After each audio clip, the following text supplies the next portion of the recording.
I'm not the only kid who grew up this way. Surrounded by people who used to say that rhyme about sticks and stones. As if broken bones hurt more than the names we got called, and we got called them all. So we grew up believing no one would ever fall in love with us. That we'd be lonely forever. That we'd never meet someone to make us feel like the sun was something they built for us in their tool shed. So broken heartstrings bled the blues as we tried to empty ourselves so we would feel nothing. Don't tell me that hurts less than a broken bone. That an ingrown life is something surgeons can cut away. That there's no way for it to metastasize, it does. She was 8 years old. Our first day of grade 3 when she got called ugly. We both got moved to the back of class so we would stop getting bombarded by spitballs. But the school halls were a battleground where we found ourselves outnumbered day after wretched day. We used to stay inside for recess because outside was worse. Outside we'd have to rehearse running away or learn to stay still like statues, giving no clues that we were there in grade 5. They tipped a sign to the front of her desk that read, "Beware of dog." To this day, despite a loving husband, she doesn't think she's beautiful. Because of a birthmark that takes up a little less than half her face. Kids used to say she looks like a wrong answer that someone tried to erase but couldn't quite get the job done.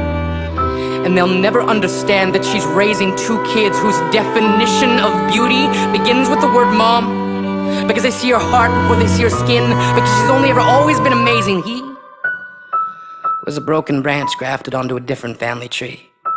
Adopted. Not because his parents opted for a different destiny. He was 3 when it became a mixed drink of 1 part left alone and 2 parts tragedy. Started therapy in 8th grade. Had a personality made up of tests and pills. Lived like the uphills were mountains and the downhills were cliffs. 4/5 suicidal, a tidal wave of antidepressants, and an adolescence being called pauper. 1 part because of the pills, 99 parts because of the cruelty. He tried to kill himself in grade 10 when a kid who could still go home to mom and dad had the audacity to tell him, "Get over it." As if depression is something that can be remedied by any of the contents found in a first aid kit. To this day, he is a stick of TNT lit from both ends. Could describe to in detail the way the sky bends in the moments before it's about to fall. And despite an army of friends who all call him an inspiration, he remains a conversation piece between people who can't understand. Sometimes being drug-free has less to do with addiction and more to do with sanity. We weren't the only kids who grew up this way. To this day, kids are still being called names. The classics were, "Hey stupid," "Hey spaz." Seems like every school has an arsenal of names getting updated every year. And if a kid breaks in a school and no one around chooses to hear, do they make a sound? Or they're just background noise from a soundtrack stuck on repeat when people say things like kids can be cruel?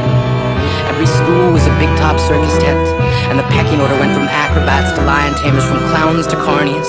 All of these miles ahead of who we were freaks. Lobster-clawed boys and bearded ladies. Oddities juggling depression and loneliness, playing solitaire, spin the bottle, trying to kiss the wounded parts of ourselves and heal. But at night, while the others slept, we kept walking the tightrope. It was practice, and yes, some of us fell. But I want to tell them that all of this is just debris. Left over when we finally decide to smash all the things we thought we used to be. And if you can't see anything beautiful about yourself, get a better mirror. Look a little closer. Stare a little longer.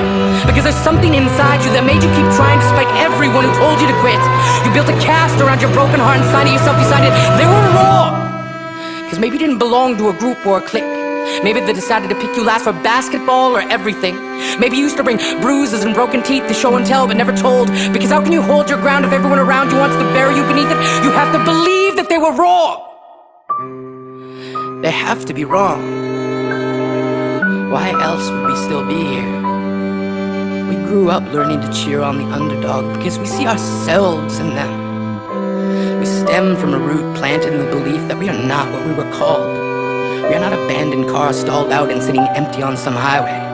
And if in some way we are, don't worry. We only got out to walk and get gas. We are graduating members from the class of we made it.